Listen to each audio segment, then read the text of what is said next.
ಅದನ್ನು ಪ್ರಹ್ಲಾದ್ ಜೋಶಿನೂ ಅದನ್ನು ಹೇಳಿದ್ದಾರೆ, ಅದಕ್ಕೆ ಉತ್ತರನೂ ಕೊಟ್ಟಾಗಿದೆ, ಅದ್ರ ಬಗ್ಗೆ ನಾನು ಹೇಳಕ್ಕೆ ಹೋಗಲ್ಲ. ಆದರೆ ಒಂದು ತುಂಬ ಕರ್ನಾಟಕ ರಾಜ್ಯದಲ್ಲಿ ಇವತ್ತು ರಾಜ್ಯದ ಮುಖ್ಯಮಂತ್ರಿಗಳು ಗಮನಿಸಬೇಕು. ಹಿಂದೆ ಅವರು ಅನೇಕ ದೇವಸ್ಥಾನಗಳು ಹೋಗ್ತಿರಲಿಲ್ಲ, ಈಗ ಅನೇಕ ದೇವಸ್ಥಾನಗಳು ಹೋಗ್ತಾ ಇದ್ದಾರೆ. ನಾನು ಸ್ವಾಗತ ಮಾಡ್ತೇನೆ. ಚಾಮುಂಡಿ ಬೆಟ್ಟಕ್ಕಂತೂ ಮತ್ತೆ ಮತ್ತೆ ಮತ್ತೆ ಮತ್ತೆ ಹೋಗ್ತಿದ್ದಾರೆ, ಪೂಜೆ ಮಾಡ್ತಾ ಇದ್ದಾರೆ. ನಾನು ಆ ಹಿಂದೂ ಸಂಸ್ಕೃತಿ ಬಗ್ಗೆ ಅವ್ರಿಗೆ ಹೆಚ್ಚಿನ ಗೌರವ ಬಂದಿದೆಯಲ್ಲ ಮುಖ್ಯಮಂತ್ರಿ ಸಿದ್ದರಾಮಯ್ಯವ್ರ ಬಗ್ಗೆ, ನಾನು ಅವರಿಗೆ ತುಂಬ ಸಂತೋಷದಿಂದ ಅದನ್ನು ಸ್ವಾಗತ ಮಾಡ್ತೇನೆ. ಆದರೆ ಮುಖ್ಯಮಂತ್ರಿಗಳು ಆಗಿರೋಂಥ ಸಂದರ್ಭದಲ್ಲಿ ದೇವಸ್ಥಾನಗಳಿಗೆ ಹೋಗ್ತಾ ಇರೋಂಥ ಸಂದರ್ಭದಲ್ಲೇ ಹಿಂದೂ ಧರ್ಮದ ಬಗ್ಗೆ ಆಗ್ತಾ ಇರೋಂಥ ಆಘಾತದ ಬಗ್ಗೆ ನಾವು ತಡ್ಕೊಳಕ್ಕಾಗ್ತಿಲ್ಲ.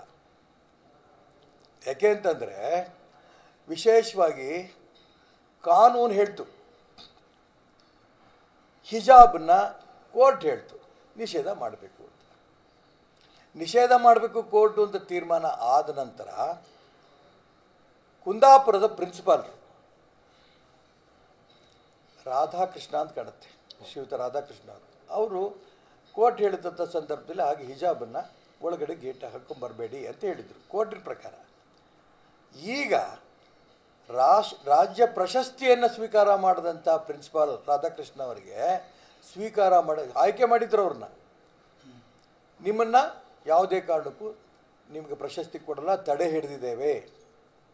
ಯಾಕೆ? ಹಿಂದೂ ಧರ್ಮದಲ್ಲಿ ಒಬ್ಬ ವ್ಯಕ್ತಿ ಕಾನೂನುಬದ್ಧವಾಗಿ ಪ್ರಿನ್ಸಿಪಾಲ್ ತಗೊಂಡಂಥ ಕ್ರಮವನ್ನು ಪ್ರಶಸ್ತಿಗೆ ಆಯ್ಕೆ ಆದಂಥ ಪ್ರಿನ್ಸಿಪಾಲ್ರನ್ನ ಆ ಪ್ರಶಸ್ತಿ ತಡೆ ಹಿಡಿತಾರೆ ಅಂತಂದರೆ ಇದು ಹಿಂದೂ ಧರ್ಮಕ್ಕೂ ಅಪಮಾನ, ಪ್ರಿನ್ಸಿಪಾಲ್ರಿಗೂ ಅಪಮಾನ, ಮುಸಲ್ಮಾನರಿಗೆ ಸಂತೃಪ್ತಿ ಪಡಿಸೋಂಥ ಒಂದು ವ್ಯವಸ್ಥೆ. ಇದು ಒಳ್ಳೆಯದಲ್ಲ. ನಾನು ಮಾನ್ಯ ಸಿದ್ದರಾಮಯ್ಯವ್ರಿಗೆ ಹೇಳ್ತಿದ್ದೀನಿ, ದೇವಸ್ಥಾನಗಳಿಗೆ ಹೋಗ್ತಾ ಇದ್ದೀರಾ, ಹಿಂದೂ ಧರ್ಮದ ಬಗ್ಗೆ ನಿಮ್ಗೆ ಆಸಕ್ತಿ ಇದೆ. ಎರಡನೇದು ನಾನು ಬಹಳ ಹೇಳಬಲ್ಲೆ, ಇನ್ನೊಂದು ಹೇಳ್ತೇನೆ, ನಾನು ಅರ್ಜೆಂಟ್ ಇದ್ದೀನಿ, ಇನ್ನೊಂದು ಹೇಳ್ತೀನಿ ನಾನು.